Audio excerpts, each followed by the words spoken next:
Hello everyone, welcome again to Ramanujan School of Studies Zero to Infinity। आज हम लोग करेंगे the shape of some simple molecules. इससे पहले हम लोगों ने रेजोनेंस किया था, राइट। और रेजोनेंस में हम लोगों ने कुछ नियम देखे थे कि कौन कौन से नियम के हिसाब से हम लोग रेजोनेंस का स्ट्रक्चर लिख सकते हैं, या कोई स्ट्रक्चर गिवन तो वो रेजोनेंस का स्ट्रक्चर नहीं होगा। तो आज हम करेंगे the shape of some simple molecule. तो इसमें हम लोग डिस्कस करेंगे valence shell electron pair repulsion model. बहुत ही शानदार चैप्टर है, टॉपिक है। तो प्लीज़ आप इसको पूरा देखिए। वीडियो अच्छा लगे तो प्लीज़ चैनल को सब्सक्राइब जरूर कीजिए, शेयर कीजिए, कंटेंट को पूरा देखिए। समझाता हूँ मैं आपको सारा कुछ लिखते हुए। आप नोट्स भी बना सकते हैं क्योंकि यहाँ पे मैं लिख भी रहा हूँ, जिससे कि आपका नोट्स अच्छा नोट्स बन जाए।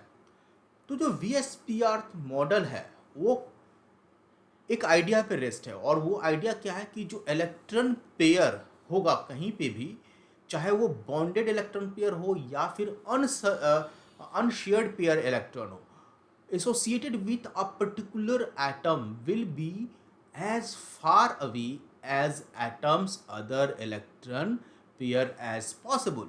मतलब जो बॉन्ड पेयर का इलेक्ट्रॉन है या फिर लोन पेयर का इलेक्ट्रॉन है, जितना अधिक से अधिक हो अब एक दूसरे के साथ दूरी बनाकर रखें, मतलब मैक्सिमम रिपल्सन पेयर है, जिससे कि कंपाउंड का स्टेबिलिटी बढ़ जाता है।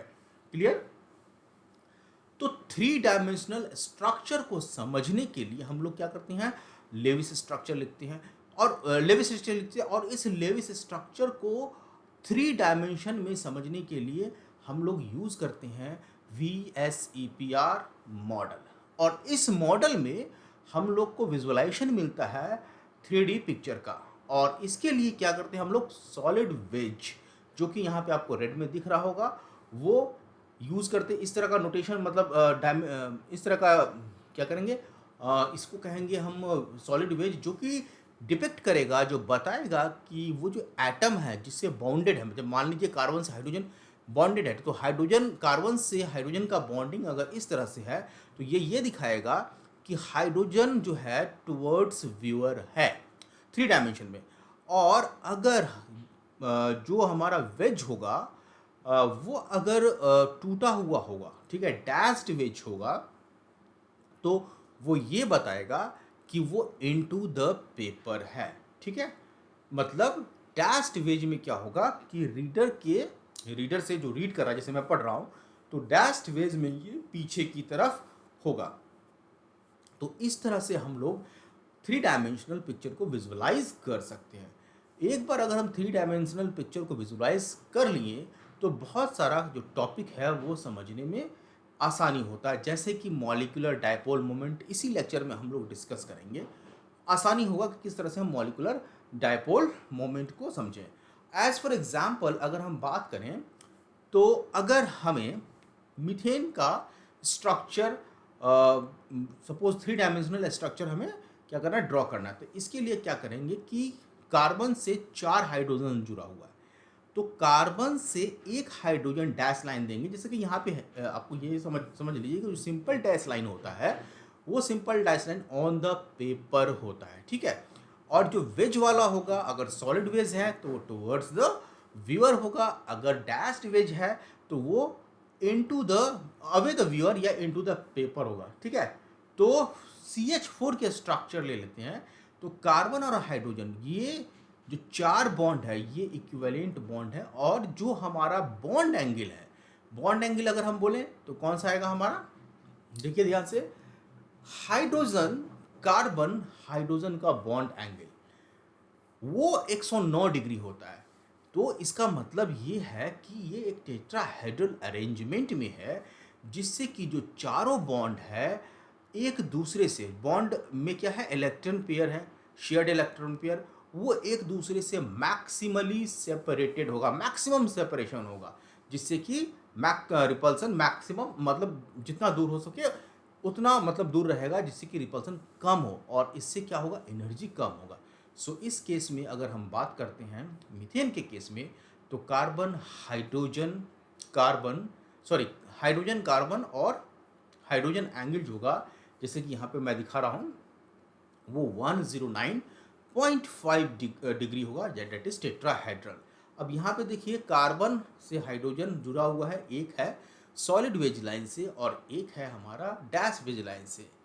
तो सॉलिड वेज लाइन ये दिखाएगा कि ये मेरी तरफ है, टुवर्ड द व्यूअर है, और हाइड्रो जो डैश वेज लाइन है वो इनटू द पेपर है। एंगल कितना है 109.5 डिग्री। अब यहाँ पे एक चीज आप नोट कर लें कि बॉन्ड पेयर का रिपल्सन कम होता है बॉन्ड पेयर लोन पेयर के रिपल्सन से, और सबसे ज़्यादा रिपल्सन किसमें होता है लोन पेयर। जो लोन पेयर का इलेक्ट्रॉन होगा वो सबसे ज़्यादा रिपेल करेगा, ठीक है। इसका मतलब ये हो गया कि lone pair repulsion is maximum या greater than lone pair bond pair repulsion, and it is greater than bond pair repulsion. Example में अगर हम समझें NH3, तो NH3 में हाइड्रोजन, ये टेट्राहेड्रल अरेंजमेंट है और नाइट्रोजन पे लोन पेयर है।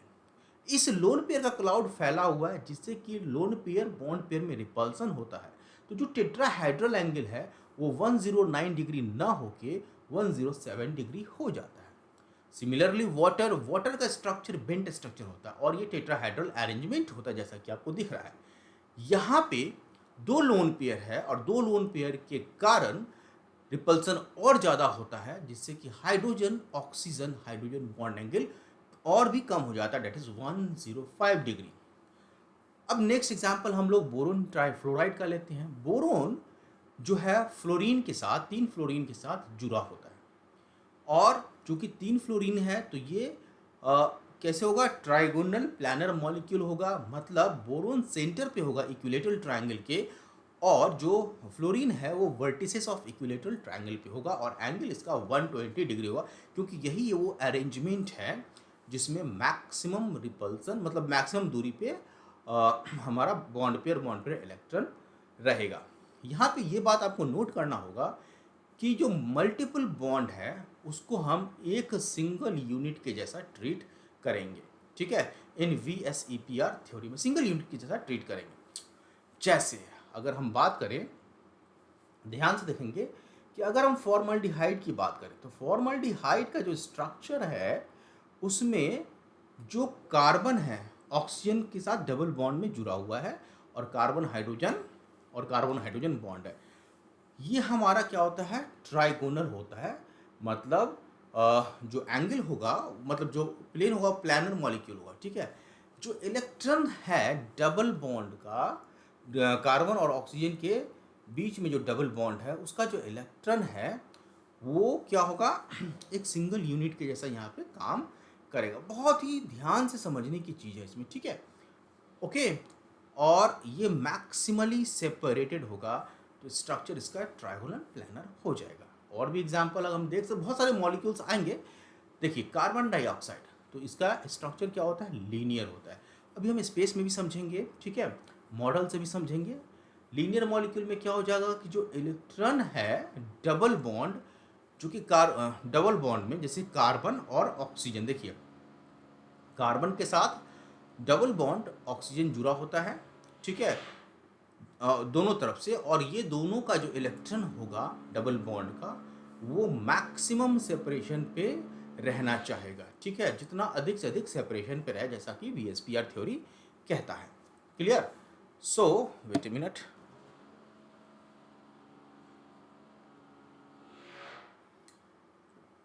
ये स्ट्रक्चर हो गया हमारा कार्बन डाइऑक्साइड का जो लीनियर मॉलिक्यूल हो गया, ठीक है। अब 3 डायमेंशनल स्ट्रक्चर में देखिए वाटर, रेड क्या है हमारा ऑक्सीजन है, इससे दो हमारा क्या जुड़ा हुआ है हाइड्रोजन, एंगल 105 डिग्री है, स्पेस फिल्म में भी दिखा रहे हैं और यहाँ सॉलिड वेज लाइन में भी दिखा रहे हैं। सिमिलरली अमोनिया जो है हमारा पिरामिडल के जैसा है, लीनियर अरेंजमेंट कार्बन डाइऑक्साइड का है जिसमें कार्बन बीच में है और डबल बॉन्ड ऑक्सीजन लेफ्ट और राइट में। 3 डायमेंशनल में भी आपको स्पेस फील्ड के हिसाब से दिखाया गया। अब ये हमारा फॉर्मल्डिहाइड है जिसमें कार्बन बीच में है, रेड वाला जो है हमारा ऑक्सीजन है और जो ग्रे है वो लाइट ग्रे है वो हमारा क्या है हाइड्रोजन है। सिमिलरली BF3 का मॉलिक्यूल भी आपको दिखाया गया। तो इस तरह से हम विजुलाइज कर सकते हैं 3 dimensional structure of simple molecule. और जैसे जैसे आप बढ़ता जाएगा वैसे वैसे आगे करेंगे। नाउ नेक्स्ट टॉपिक है मॉलिक्यूलर डाइपोल मोमेंट। जिस तरह से हम लोग डाइपोल मोमेंट किसी बॉन्ड का निकालते हैं, जो कि charge separation multiply by magnitude of charge होता है, उसी तरह हम किसी भी मॉलिक्यूल का मॉलिक्यूलर डाइपोल मोमेंट निकाल सकते हैं। इसके लिए हमें मॉलिक्यूल का मॉलिक्यूलर ज्योमेट्री विथ पोलैरिटी, मतलब किस तरह से मॉलिक्यूल का ज्योमेट्री टेट्राहेड्रल है या फिर ट्राइगोनल है या बेंट है, तो वो मॉलिक्यूलर ज्योमेट्री हमें विजुलाइज करना होगा, देखना होगा अकॉर्डिंग टू VSEPR थ्योरी के हिसाब से। और साथ में हर एक बॉन्ड का जो हमारा डायपोल मोमेंट होगा, उस बॉन्ड के डायपोल मोमेंट को वेक्टोरियली ऐड करेंगे, क्योंकि डायपोल मोमेंट एक वेक्टर क्वांटिटी होता है। सो यहाँ पे our knowledge of molecular geometry with the polarity of chemical bond predict whether a molecule has a dipole moment or not. The molecular dipole moment is the resultant of all the हर एक individual bond का क्या होगा, हर एक individual bond के dipole moment का resultant होगा, जो कि वैक्टोरियली ऐड करते हैं। लेकिन यहाँ पे मैथमेटिक्स का वेक्टर का एडिशन हम नहीं करेंगे। हम लोग स्पेस में मॉलिक्यूल किस तरह से सिमिट्री में है, उस सिमिट्रिसिटी को यूज़ करके हम लोग बताएंगे कि इसका डाइपोल मोमेंट है या नहीं है। जैसे कार्बन है, कार्बन जो है लेस इलेक्ट्रोनेगेटिव देन ऑक्सीजन, तो ऑक्सीजन जो है बॉन्ड पेयर के इलेक्ट्रॉन को अपनी तरफ खींचेगा। सो डाइपोल मोमेंट जितना राइट की तरफ होगा उतना ही लेफ्ट की तरफ होगा, क्योंकि सिमिट्रिकल मॉलिक्यूल है तो इसका डाइपोल मोमेंट 0 होगा। नेक्स्ट अगर हम देखें डाइपोल मोमेंट CCl4, सो CCl4 कार्बन टेट्राक्लोराइड हमारा जो है टेट्राहेड्रल मॉलिक्यूल है और ये टेट्राहेड्रली अरेंज्ड होता है। अब देखिए हमने टेट्राहेड्रली अरेंज किया, ठीक है, अब देखने से टेट्राहेड्रल लग रहा है। अब इसका जो कार्बन का जो इलेक्ट्रोनेगेटिविटी है ऑक्सीजन से कम होता है, तो ऑक्सीजन बॉन्ड पेयर के इलेक्ट्रॉन को खींचेगा और सिमिट्रिकली ये एक दूसरे को इस तरह से खींचता है, अपोजिटली एग्जैक्टली नहीं कहेंगे, रिजल्टेंट क्या होगा, अपोजिट होगा। सो यहाँ पे क्लोरीन पे माइनस चार्ज और कार्बन पे प्लस चार्ज, मतलब पार्शियली, ये नहीं कि total minus, partially plus charge और पार्शियली निगेटिव चार्ज क्या होगा, डेवलप होगा इससे, और सिमेट्रिसिटी से इसका नेट डाइपोल मोमेंट क्या हो जाएगा, 0 हो जाएगा। तो आपके पास एग्जामिनेशन में आएगा कि किसका डाइपोल मोमेंट है, या ऑर्डर बताना होगा डाइपोल मोमेंट के मैग्नीट्यूड के असेंडिंग ऑर्डर में या डिसेंडिंग ऑर्डर में। अब जैसे CH2Cl2 है, इसमें देखिए कार्बन क्लोरीन पे डेल्टा माइनस, कार्बन पे डेल्टा माइनस, डाइपोल मोमेंट होगा, ठीक है। अब कार्बन जो है हाइड्रोजन के साथ कैसा बनाएगा, पहले ऊपर में CCl4 में ऑपोजिट बनाया था, बट यहाँ पे carbon is more electronegative than hydrogen, इसलिए इसका जो डाइपोल मोमेंट है रिजल्टेंट एक फिक्स डायरेक्शन में होगा और इसका एक डाइपोल मोमेंट होगा। सो अगर इसकी वैल्यू अगर की बात करें तो डाइपोल मोमेंट इसका 1.62 डी होता है, डी बाई होता है। डाइपोल मोमेंट का यूनिट क्या होता है, डी बाई होता है, ठीक है। ओके, अब ये चीज़ हम लोगों ने सिमेट्रिकल मॉलिक्यूल को देख लिया। अब एक मॉलिक्यूल देखते हैं BF3 बोरोन ट्राइफ्लोराइड। सो इक्विलेटरली ट्रायंगल के वर्टिसेस पे होगा, ट्राइगोनल है, और फ्लोरीन जो है ज़्यादा इलेक्ट्रोनेगेटिव है बोरोन से, नेट डाइपोल मोमेंट इसका क्या हो जाएगा, 0 हो जाएगा। तो स्ट्रक्चर बहुत ही इंपॉर्टेंट है, और किस तरह से VSEPR थ्योरी को हम लोग यूज़ करेंगे डाइपोल मोमेंट को कैलकुलेट करने में, ये बहुत ही ज़्यादा विजुअलाइज करने, डाइपोल मोमेंट निकालने में मदद करता है। अब नेक्स्ट टॉपिक है electron wave and chemical bonds. यहाँ से समझिए वेट ए मिनट,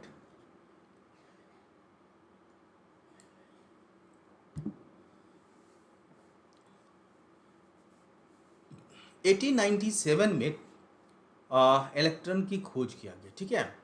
और जो बॉन्ड है हमारा कोवेलेंट बॉन्ड का कॉन्सेप्ट और आयनिक बॉन्ड का कॉन्सेप्ट 1960 में आया, जिसमें ये कहा गया कि जो बॉन्ड है उसमें इलेक्ट्रॉन एज ए पार्टिकल काम करता है। सो 1960 में लेविस ने प्रपोज किया shared electron pair model of bonding, जिसमें इलेक्ट्रॉन को पार्टिकल कहा गया। बट कुछ सालों के बाद, दैट इज 24 में डी ब्रॉगली ने थ्योरी दिया वेव पार्टिकल ड्यूअलिटी का।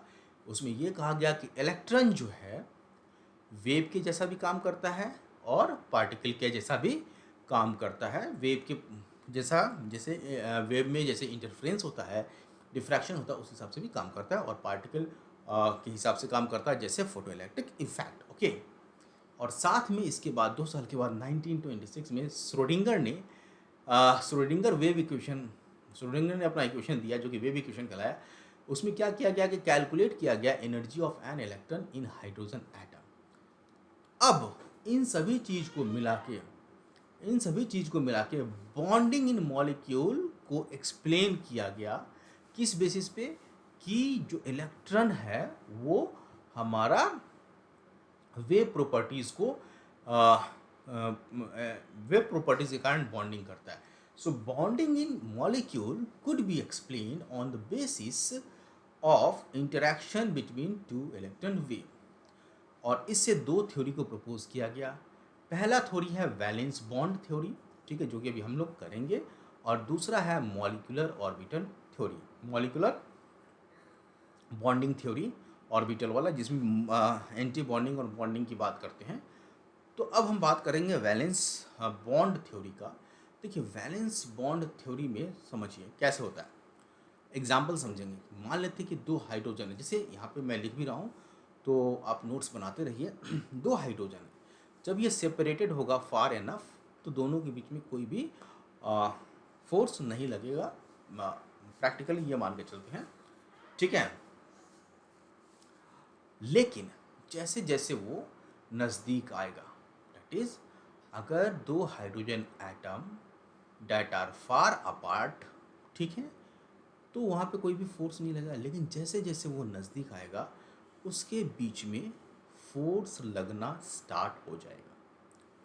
वो फोर्स कैसा होगा? वो फोर्स अट्रैक्टिव फोर्स होगा और रिपल्सिव फोर्स होगा, ठीक है। अट्रैक्टिव फोर्स भी होगा और रिपल्सिव फोर्स भी होगा। जैसे कि अगर हाइड्रोजन यहाँ पे दिख रहा है कि इलेक्ट्रॉन वेव है, तो इलेक्ट्रॉन वेव फर्स्ट हाइड्रोजन का रिपेल करेगा इलेक्ट्रॉन वेव सेकेंड हाइड्रोजन का, that is electron electron repulsion. Similarly nucleus positively charge है, तो फर्स्ट हाइड्रोजन का न्यूक्लियस सेकेंड हाइड्रोजन के न्यूक्लियस को भी क्या करेगा? रिपेल करेगा। तो ये 2 रिपेलिंग फोर्स हो गया। ओके।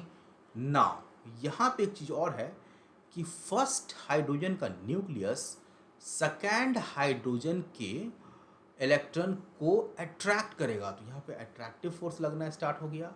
और अगेन सेकेंड हाइड्रोजन का न्यूक्लियस फर्स्ट हाइड्रोजन के इलेक्ट्रॉन को भी अट्रैक्ट करेगा, तो यहाँ पे भी इलेक्ट्रॉन न्यूक्लियस अट्रैक्शन फोर्स लगना स्टार्ट करेगा। अब हम जानते हैं कूलम्बिक लॉ से कि force of attraction is inversely proportional to r square. इसका मतलब है कि जैसे जैसे डिस्टेंस बढ़ेगा, ठीक है, वैसे वैसे अट्रैक्टिव फोर्स क्या होगा? घटेगा। और जैसे जैसे डिस्टेंस घटेगा वैसे वैसे अट्रैक्टिव फोर्स बढ़ेगा।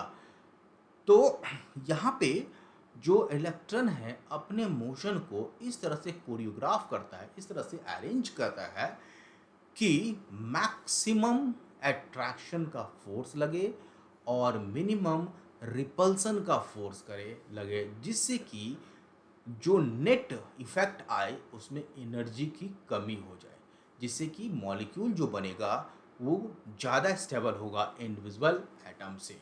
ओके। सो यहाँ पे देखिए, electrons are mobile so that so they choreograph their motion so as to minimize their mutual repulsion while maximize their attractive force with the proton। अब यहाँ पे इस फिगर को समझिए, दोनों हाइड्रोजन काफ़ी दूर है। अगर लेफ्ट हैंड साइड से देखते हैं तो हाइड्रोजन एटम आपको दिख रहा होगा, ठीक है। इसके बाद जैसे जैसे दोनों हाइड्रोजन के न्यूक्लियस के बीच का डिस्टेंस क्या हो रहा है? घटेगा, घटेगा तो क्या होगा? एनर्जी जो है रिपल्सन और अट्रैक्टिव फोर्स का जो नेट होगा वो एनर्जी धीरे धीरे घटेगा। और मैक्सिमम ड्रॉप तब होगा जब दोनों न्यूक्लियस के बीच का distance, that is inter nuclear distance 74 pm पे होगा, पिकोमीटर पे होगा।